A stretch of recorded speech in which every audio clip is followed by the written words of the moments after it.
बच्चों, आज हम फिर से बात करते हैं वास्तविक संख्याओं की। इसके पहले भी मैंने 2 वीडियो डाले हैं जिसमें कुछ सवाल करवाए थे जो परीक्षा की दृष्टि से बहुत महत्वपूर्ण थे, और आज उसी क्रम में मैं फिर से आपको 2 सवाल करवा रही हूँ। तो इनको आप बहुत अच्छे से कर लीजिए। और ये जो सवाल हैं इसी प्रकार के, जैसे कि मैंने ये एक्सरसाइज 1.2 का सवाल लिया है, अभाज्य गुणनखंड विधि द्वारा निम्नलिखित पूर्णांकों के एचसीएफ और एलसीएम ज्ञात कीजिए। इसमें 3 पार्ट हैं, तो मैं अभी आपको पहला पार्ट समझा रही हूँ। इसको आप अच्छे से समझ के बाकी के 2 पार्ट स्वयं कर सकते हैं, ठीक है ना बच्चों। तो ये अभाज्य गुणनखंड विधि कौन सी थी, ये हमने देख लिया था सेकंड वीडियो में कि अभाज्य गुणनखंड विधि से हम किस तरह से एचसीएफ और एलसीएम ज्ञात करते हैं। तो अभाज्य गुणनखंड विधि द्वारा निम्नलिखित पूर्णांकों के एचसीएफ और एलसीएम ज्ञात कीजिए। तो सबसे पहले तो हम इनके अलग अलग अभाज्य गुणनखंड ज्ञात कर लेंगे।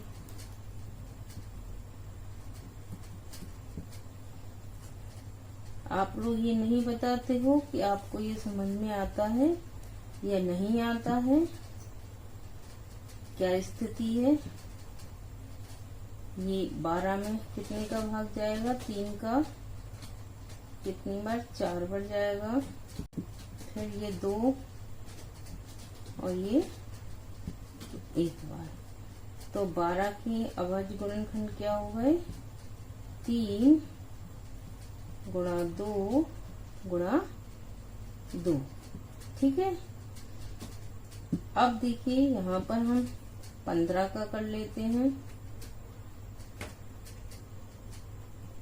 15 में कितने का भाग जाएगा, 5 का कितनी बार जाएगा, 3 बार, और ये हो गया 1। तो 15 की अभाज्य गुणनखंड क्या हो गए, 5 गुणा 3। देखिए बच्चों, जो ये 1 है इसको भी आप लिखने की हैबिट डाल दीजिए। क्यों डाल लीजिए, क्योंकि कई बार ऐसा सवाल आता है जहाँ पर कोई कॉमन गुणनखंड नहीं होता है, तो वहाँ पर एचसीएफ जो है वो क्या हो जाता है, ये जो वन जिसको हम छोड़ते जाते हैं, ठीक है। वन क्यों छोड़ देते हैं, क्योंकि जब हम वन का गुणा किसी भी संख्या में करते हैं तो उस पर कोई विशेष असर नहीं होता है, इसलिए हम वन को छोड़ देते हैं। लेकिन कभी कभी ये वन आपके काम आ जाता है। अब देखिए 21 का करेंगे तो 21 का क्या आएगा, 7 का भाग जाएगा कितनी बार, 3 बार, 1 बार।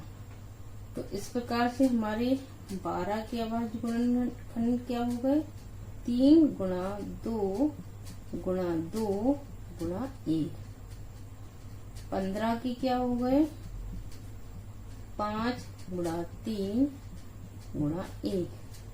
और 21 का क्या हो गया, 7 गुणा 3 गुणा 1। अब देखिए इनका हम एचसीएफ निकालें, 12, 15 और 21। इसका एचसीएफ हमने आपको समझाया था, हाईएस्ट कॉमन फैक्टर, यानी कि ऐसा फैक्टर, ऐसा गुणनखंड जो इन तीनों में कॉमन हो और हाईएस्ट हो, वो क्या कहलाता है, एचसीएफ। अब देखिए इसमें कॉमन क्या है, एक तो 3 है, ठीक है, और एक 1 है। तो एचसीएफ क्या हो जाएगा, 3 × 1 यानी कि 3, ठीक है। तो एचसीएफ क्या हो गया, 3। अब निकालते हैं हम एलसीएम, 12, 15, 21 का एलसीएम। अब एलसीएम देखिए, उस दिन मैंने आपको क्या समझाया था कि ये जो कॉमन फैक्टर है इसको हम लिख लेंगे 1 बार, ठीक है। अब ये जो अपने बचे हुए गुणनखंड हैं इसमें क्या बच गया, ये बच गया, ठीक है। इसमें क्या बचा है, 5 बचा है, और इसमें क्या बचा है, 7। इन सब का गुणा करेंगे तो कितना आएगा, गुणा करके देख लीजिए,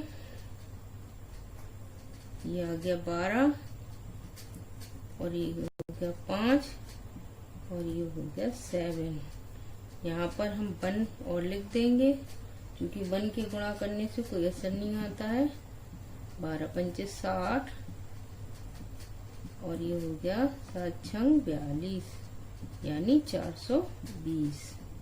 यानी एलसीएम क्या आ गया 420 और एचसीएफ क्या आ गया 3। ये आपको समझ में आ गया अच्छे से। सबसे पहले हम इन तीनों संख्याओं के अलग अलग अभाज्य गुणनखंड निकालेंगे। अभाज्य गुणनखंड निकालने के बाद हम एचसीएफ निकालेंगे। एचसीएफ क्या होता है कि जो इसमें कॉमन गुणनखंड है वो आ जाते हैं यहाँ पर। तो कॉमन गुणनखंड क्या था, एक तो 3 था और एक 1, तो ये दोनों आ गए, इनका गुणा हो गया तो ये 3 आ गया।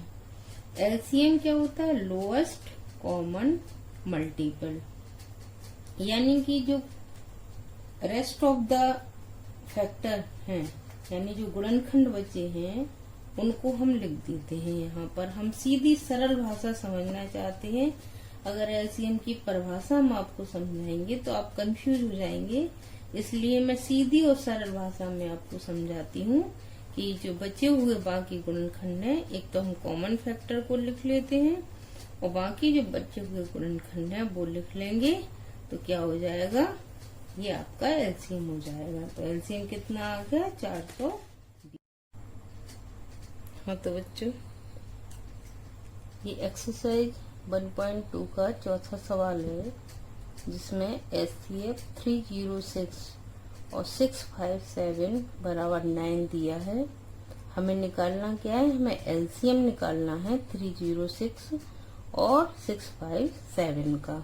दिया क्या है, एचसीएफ दिया है हमें 306 और 657 का 9, एलसीएम हमें ज्ञात करना है। तो इसमें हम एक सूत्र लगाते हैं कि एलसीएम ऑफ 306 एंड 657 बराबर है दी गई संख्याओं का गुणनफल बटे एचसीएफ 306 एंड 657। ओके, अब ये दोनों हम संख्याएं रख देते हैं।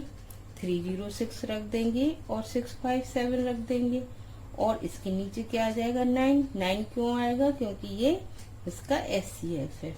ठीक है, अब इस 9 से इसको काट देंगे, कितनी बार कटेगा 34 बार।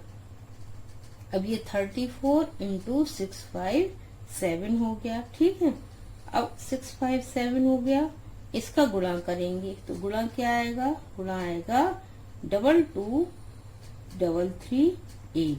ठीक है, तो इन दोनों का गुणा क्या आ गया, पहले हम 4 का गुणा इसमें करेंगे, फिर 3 का गुणा इसमें करेंगे, तो क्या आ जाएगा 22,338। तो एलसीएम कितना आ गया अपना 22,338। आशा है आपको ये सवाल दोनों अच्छे से समझ में आ गए होंगे। नहीं समझ में आए तो आप मुझे बताएं जरूर, चाहे तो मेरे पर्सनल व्हाट्सएप नंबर पे आप मुझे बता सकते हैं या कमेंट करके बताएं, और मेरे वीडियो को लाइक और शेयर करें जिससे ज्यादा से ज्यादा बच्चे इससे लाभ प्राप्त कर सके। Thank you.